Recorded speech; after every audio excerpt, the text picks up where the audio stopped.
পরম করুণাময় মেহেরবান আল্লাহর নামে শুরু করছি। আসসালামু আলাইকুম। তানিয়া স্বামী তানিশা, কেমন আছেন সবাই? আবার আমি ফিরে এলাম আপনাদের মাঝে কোরআনের কিছু কথা, কোরআনের বাণী, আল্লাহর বাণীকে নিয়ে। সূরা ইয়াসিন মাক্কি, আয়াত 1 থেকে 6।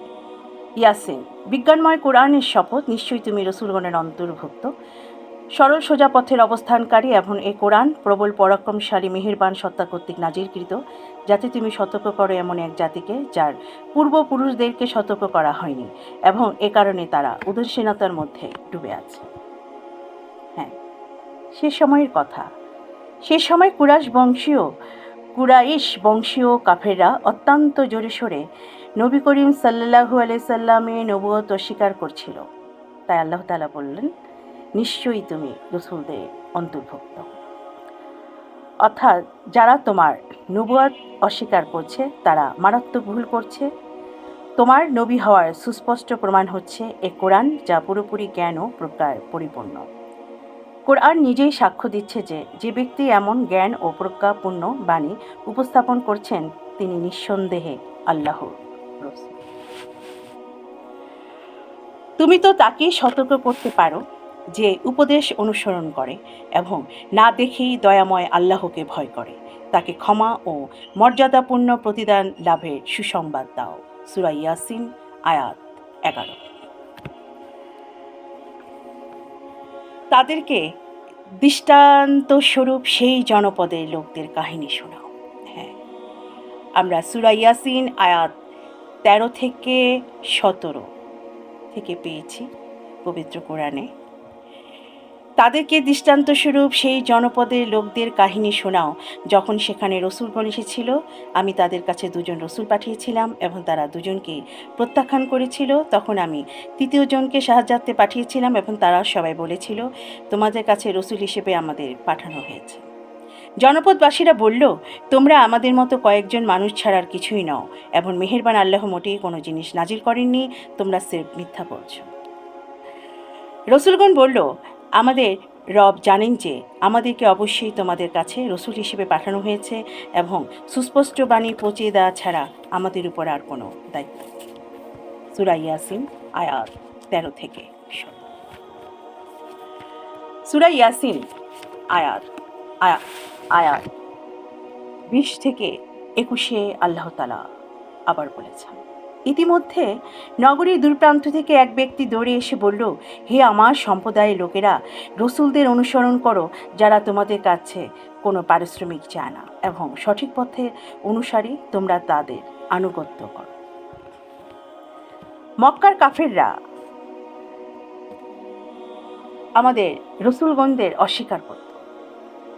আল্লাহর বাণী পৌঁছে দেওয়ারই দায়িত্ব তাদের ছিলেন, কিন্তু তারা তাদেরকে অস্বীকার করত, আল্লাহর বাণীকে অস্বীকার করত। তাই সেই সময় তাদের উদ্দেশ্যে, মক্কার কাফেরদের উদ্দেশ্যে রসূলগণ বলল, রব্বুল আলামিন তোমাদের কাছে যে পয়গাম পৌঁছে দেওয়ার জন্য আমাদের উপর দায়িত্ব অর্পণ করেছেন তা তোমাদের কাছে পৌঁছে দেওয়া ছাড়া আর কোনো কাজ আমাদের নেই। এরপর তা যে মেনে না মেনে নেওয়া তোমাদের ইচ্ছাধীন।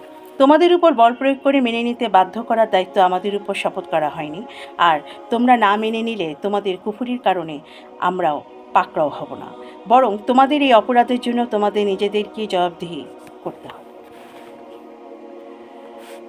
আমাদের প্রিয় নবী মুহাম্মদ সাল্লাল্লাহু আলাইহি ওয়াসাল্লামের কথা ও কাজ আমাদের কথা জানিয়ে দিচ্ছে যে তিনি সঠিক পথে রয়েছেন, এবং তাছাড়া তার প্রচেষ্টা সংগ্রামের পিছনে কোনো ব্যক্তিগত স্বার্থের লেশমাত্র নেই।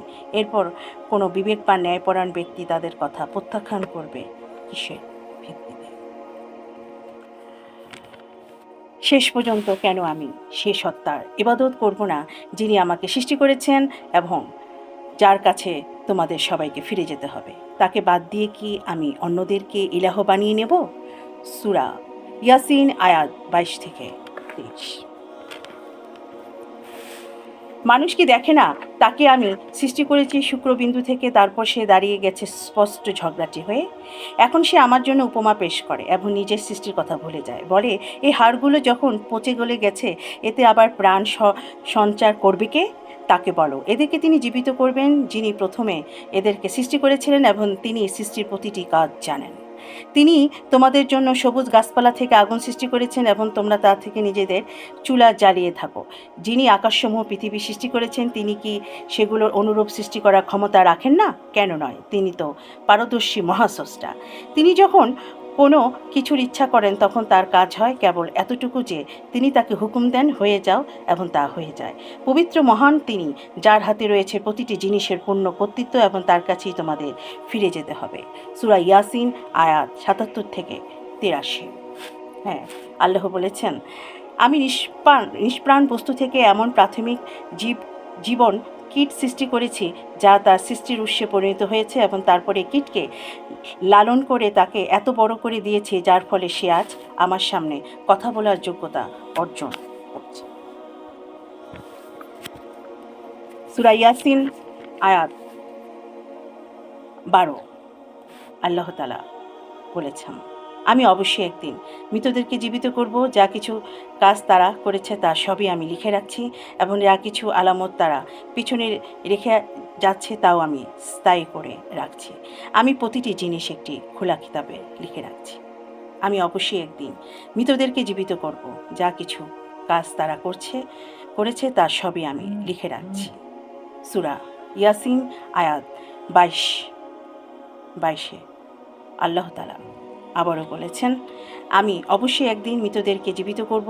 যা কিছু কাজ তারা করেছে তা অবশ্যই আমি লিখে রাখছি, এবং যা কিছু আলামত তারা পেছনে রেখে যাচ্ছে তাও আমি স্থায়ী করে রাখছি। আমি প্রতিটি জিনিস একটি খোলা কিতাবে লিখে রাখছি। সূরা ইয়াসিন আয়াত ১২। হ্যাঁ, ইয়াসিন বিজ্ঞান।